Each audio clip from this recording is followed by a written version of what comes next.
บายดีสวัสดีผมกับแล้วแต่การชาแนลกินข้าวนำกันเด้อทุกคนมาได้ทุกคน ออมหมูสิบแซ่บทุกคนนั่นมา เนื้อม้าสิ ออมหมูทุกคนสิบแซ่บยับเปิดไปก่อนเลยตั้งกล่องถือจบคลิปเด้อ ทายไว้กูจะกินเขาวมีความสุข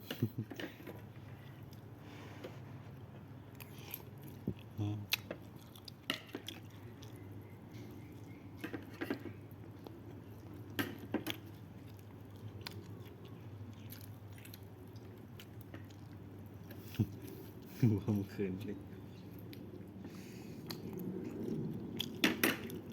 มีแกนอยู่เทิงอะมันยังปวดลงอะมันก็แค้นไว้คือเก่าคือหยังวะ มันเปียกไหวอ่ะคุณเขามันเปียกคุณเขา ต่างเทิงอะมันมีเปียกฝนตกแห้งที่แดกอะตายม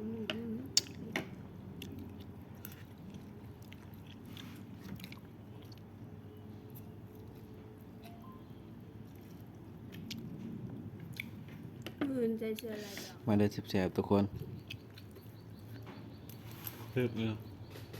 มื้อนี้วันที่10 วัน11เราก็ต้องซักอีกเสียดายไปหยังวะเสื้อกูมาทันแค่นี้ สั่นเสื้อไปยังมีเงินสั่นกึก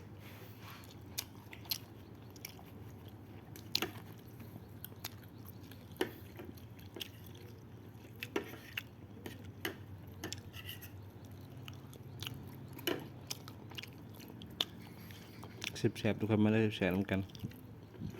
ได้เบิ่งฝากกดไลค์กดแชร์ไว้เด้อทุกคน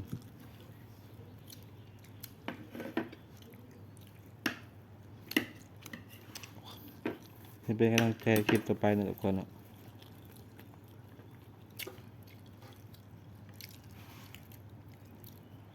มาได้ทุกคนสิบแซ่บ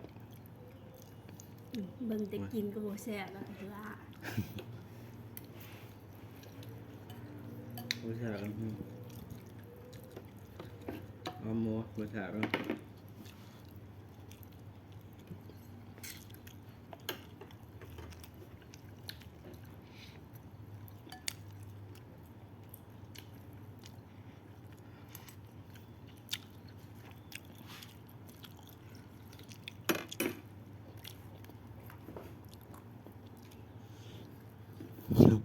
เรียมกินยังบริษัทอยู่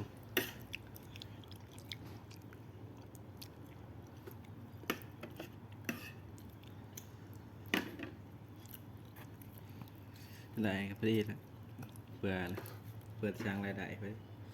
ว่า ให้ สิ บ้าน เฮ็ด งาน ว่าสิเฮ็ดน้ำปุ้นกินปลายังนี่ล่ะปลานี่นะชอบโตให้โต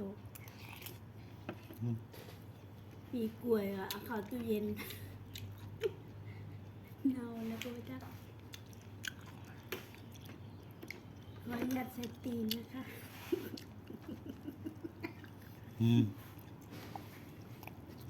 เรือสลับจะมากเอง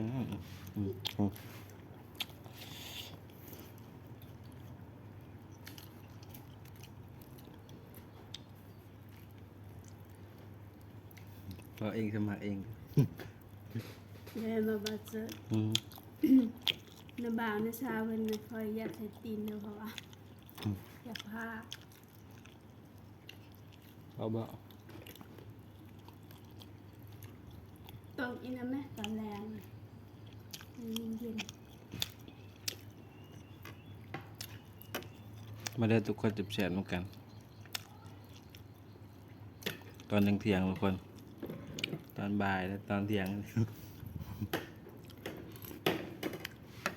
ลืมว่าตอนบ่าย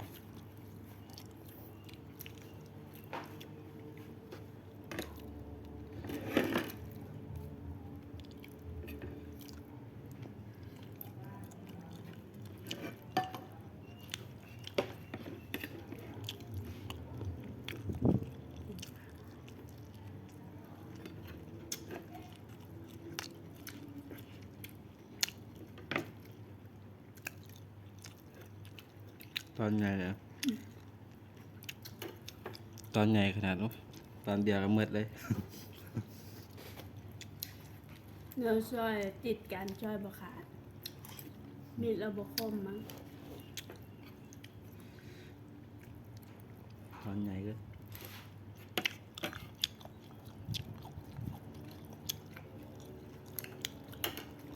อยากกินไข่กับตำบักทั่วแม่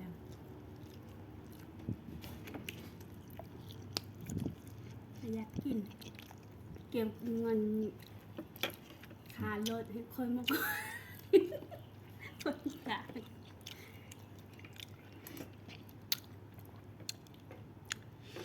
แสบๆกำลังหอนๆ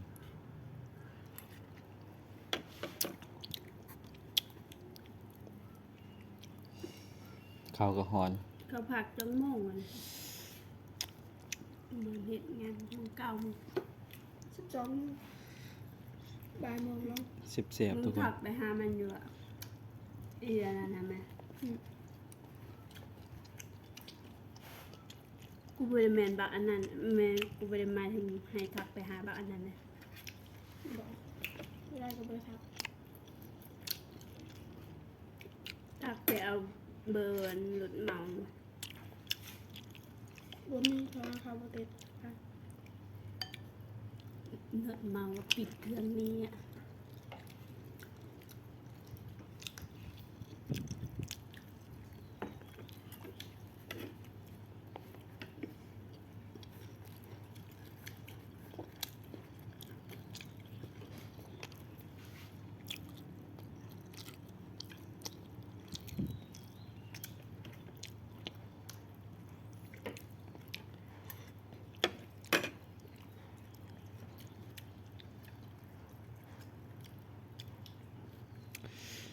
แสบๆทุกคนคำใหญ่ๆข้าวเหนียว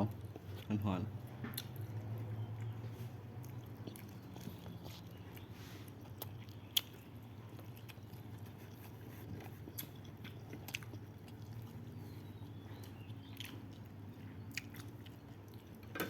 เฮ้ยฮอต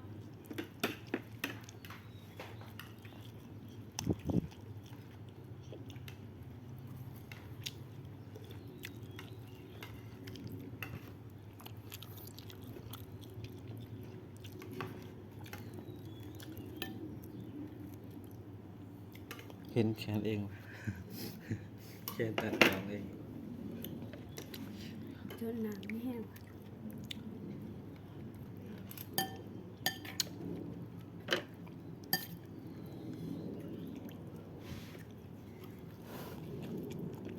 เกะกะเมื่อเดี๋ยวมีเศร้าทายเพื่อ เนาะเก้านาทีเปิดตัดเปิดนาทีไปเปิดตัดออก อิ่มแล้ว ชิ้นลงเลยขอตัวลาก่อนทุกคนจะเจอกันคลิปหน้าสบายดี สวัสดี บ๊ายบายทุกคนโอ้ยเสียงคน